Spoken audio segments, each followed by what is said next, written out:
I used to come to MOTAT when I was a little kid, and I feel really excited that tamariki, Māori, Pākehā hoki get to come and experience these manu and see them from a technological perspective as opposed to an art perspective.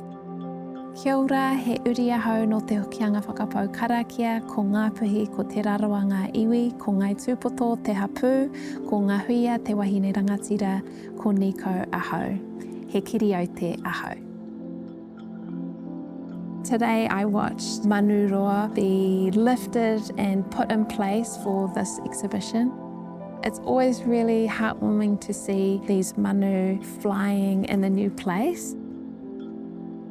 I've had my Manu aute just recently exhibited in Paris in the Fondation Cartier exhibition, right next to the Louvre, in the House of World Cultures in Berlin, also at the Sydney Biennale. So it's always really beautiful to see the different ways people all over the world interact with these manu, these ancient forms.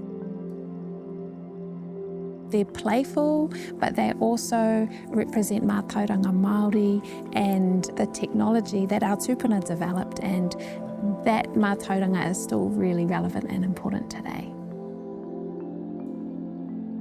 Manu aute represent our tūpuna's curiosity and ability to experiment and create forms that flew. We have a lot of pūrākau about our people using Manu aute to fly and to escape from enemies. And this really exemplifies our tūpuna's innovation and signifies early flight technology within Aotearoa.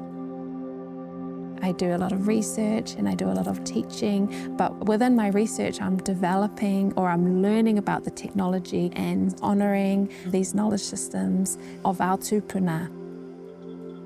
And so to have these Manu aute here and be able to share them with tamariki for educational purposes, it really aligns with my practice.